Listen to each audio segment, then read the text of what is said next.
Čau, my vás vítáme u dnešního videa, konečně z naší další práce na Novém Zélandu. Je to tentokrát ze zahradního centra. Začneme tím, že si ukážeme takovou část, kde se víc vyskytuju já, to je školka, no prostě nursery. A pak se přesuneme do části, kde působí víc Magda, to je vlastně zahradní centrum, respektive ta část, kde se ty rostliny prodávají. A my se jdeme podívat na činnost, kterou právě teďka dělám. To je tady ta kytička, kterou přesazuju do většího koflíku a následně ji necháme pár měsíců růst a pak jde k Magdě, aby ji prodala. Hlavně nerozmlátit ty kořínky a pak je to dobrý.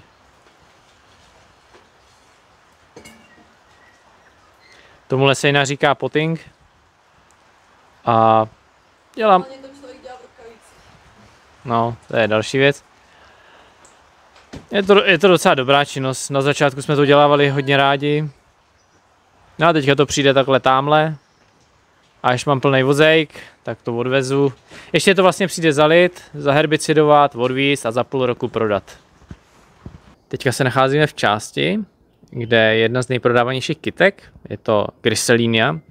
Je to kytka původem z Nového Zélandu a nejprodávanější je proto, že se používá k zeleným plotům a její cenovka není úplně drasticky vysoká, takže to lidi mají hodně rádi. Tamhle za tím je kde co a pak tady nalevo, tak tady máme citrusy. Je to vlastně super tady, protože tady dozrají různý pomeranče, citrony, mandarinky a tak dále, takže si to lidi hodně kupují jako produkční stromy. A ještě tady za tím můžeme vidět různý hydrangie, to je taky docela populární. Tady necháváme vyrůst zahradní oblíbence. Když jsou v těch modrých kelímkách, tak jsou většinou nejmenší kelímky, do kterých to dáváme, takže ta cena je za to relativně nízká.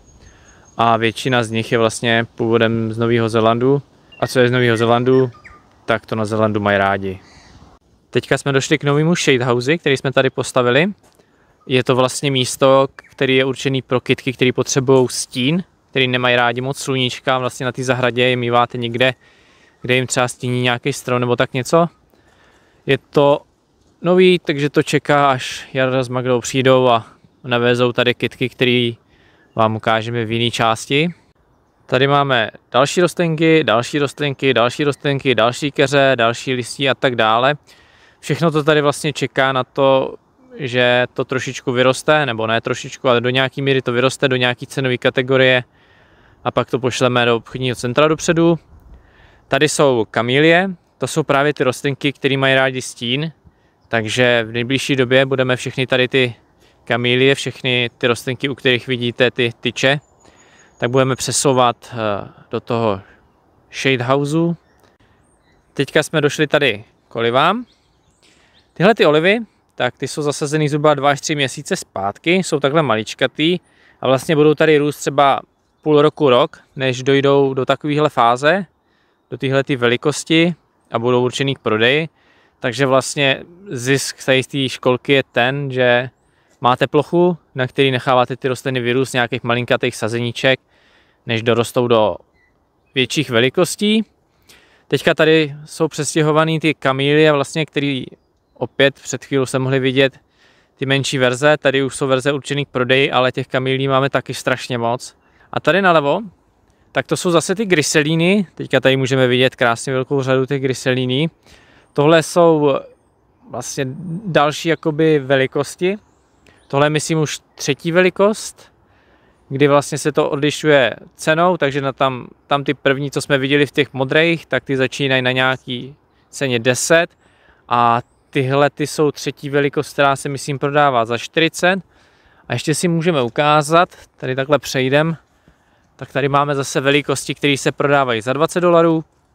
A pak máme ještě extra velký a ty se prodávají až, myslím, po 100. Když už jsme tady, tak si tady ukážeme takovou naší tradiční činnost, protože jsme nedaleko největrnějšího města na světě. Tak naší každodenní činností je ráno, když začínáme a když končíme, tak zvedat rostliny, protože hodně z nich je asi v takovémhle stavu. Ne vždycky to sbíráme nebo stavíme na nohy, protože to nemývá úplně smysl vzhledem tomu, jaký vítr fouká a vzhledem tomu, jak to rychle padá. Málem se zapomněl na tuhletu část, to je část s růžema. To byla jedna z nejtěžších prací tady, kdy nám vlastně ty růže dovezli jenom s holýma kořínkama. A my jsme to museli dát do téhle... Květináčů zasadit. No, tak. A máme tady hrozně moc druhů. Teďka už je tady zase jenom strašně malá část, kterou... A tamhle jsou kačeny. Ty tady zahnízdili někde. Teďka je tady strašně malá část už jenom toho, protože bych řekl, že větší půlku už jsme prodali nebo je minimálně vepředu v obchodním centru. Tady máme takový trošku vyšší růže. Standardní. No, vidíte to? A Měla bych to provázet já? měla. A tady jsou Little Kiwi. Ty jsou taky hodně populární. K čemu to je dobrý? Pitosporum Little Kiwi. No, jsou strašně krásný, protože si drží ten malý kulovitý kompaktní tvar, tak jsou super do květináčů, anebo na ploty. Kam si budeš přát? A je to původem z Nového Zélandu? Pita jsou. Původní? Jo. No vidíte. Jinak by to nebylo kiwi. A jo? Good point. Kdyby vás zajímalo, proč jsou tady ty ploty, tak je to kvůli zajícům a králíkům, kteří jsou tady stejně jako v Austrálii trošku přemnožený. Takže to tady tráví různýma jedama a rostlinky chrání takhle plůtkama. Jinak teďka jsme v části, kde jsou ovocné stromky, nebo nejenom ovocné, jsou tady všechny větší stromky. A většinu těchto stromků jsme vlastně taky přesazovali my, respektive dojeli opět stejně jako růže s holýma kořenama a my jsme je dávali do tady těch pytlů, což byla taky docela náročná několikadenní operace. Tohle je náš obchůdek a tím nás provede náš nejvřednější zaměstnanec. To je Aita. Aiti. Stávačka, provádíme, ne? No jo. To je kočka, která není podniková, je to kočka sousedky. Je tady každý den, když my začínáme a když my končíme, tak ona odchází. Často teda až s pomocí majitelky, ale je tady každý den. No a pak tady máme další kočku, ta se jmenuje Magda a to je teda moje, no. Tak co nám tady, Magdi, ukážeš? Tady máme nějaký dárkový předměty, teda hodně dárkových předmětů, je to proto, že tady vedle je ještě kaféčko. To my neprovozujeme, ale šéfis to pronajímá. A z toho kaféčka, jelikož je hodně populární, je to tady vedle cyklostezky, tak semka spousta lidí chodí. Máme tady docela fajnové věcičky, takže značnou část zisku našeho zahradního centra tvoří právě dárkové předměty. Nějaké šály, různé věci na zahradu třeba i. Docela zajímavý pucle tady bývají, různé útěrky a takové blbiny. Tady jsou třeba sluneční brejle. Nevím, spousta věcí. Ponožky, mídílka. Je to fakt zajímavý. Jsou ty věci většinou hezký, protože to objednává šéfova manželka a ta je zahradní architektka. Má docela styl. Tady jsou pak menší oddělení nějakých zahradních věcí. Tady různý motyčky, rejčky a takový blbiny. Tady pak máme ještě nějakou agrochemii, nebo respektive zahradní chemii. Nějaký cimbuloviny, brambory sadbový. No a tam už se přemístíme do zahradního centra. Vítejte v Hersons Garden Centru. Vemte si vozítky a následujte mě. Na úvod tady mám přístupu ty nejhezčí, nejvíc prostě teďka kvetoucí, nejprodávanější, úplně top kytky, co tady najdete. Teďka máme tady kvetoucí magnolie nádherné, kvetou nám tady mikélie, kamílie. Zrovna nedávno jsme konečně dostali levandule, lidé se po ní furt ptali, takže konečně máme i levandule.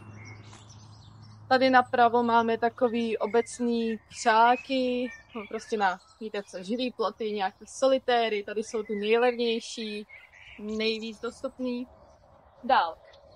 Tady máme takový ostrůvek native plants, prostě novozélandských rostlin původních.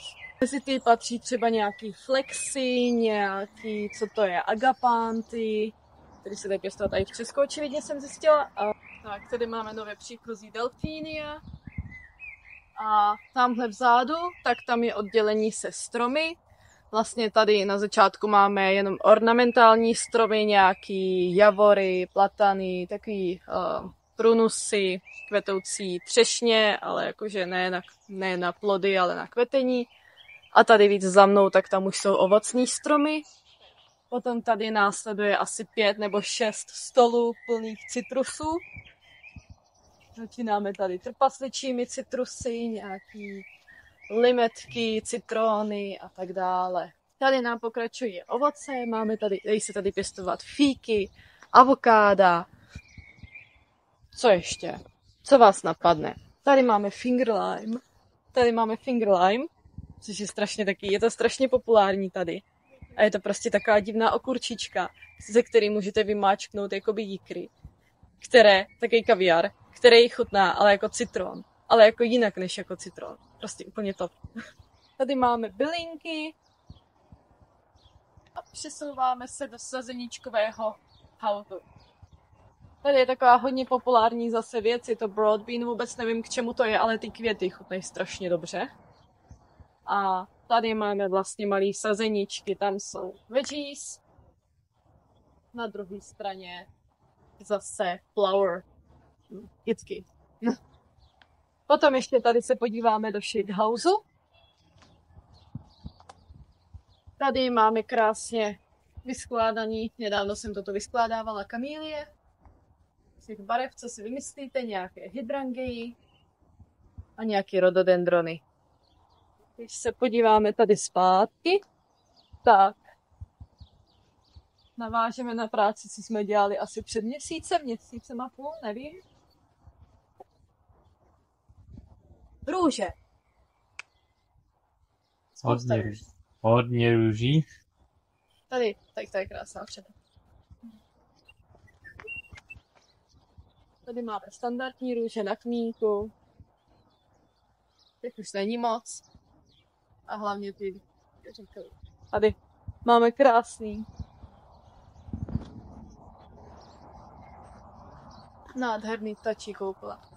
No, to asi tak nějak ve zkratce všechno. Už tak je to docela dlouhý.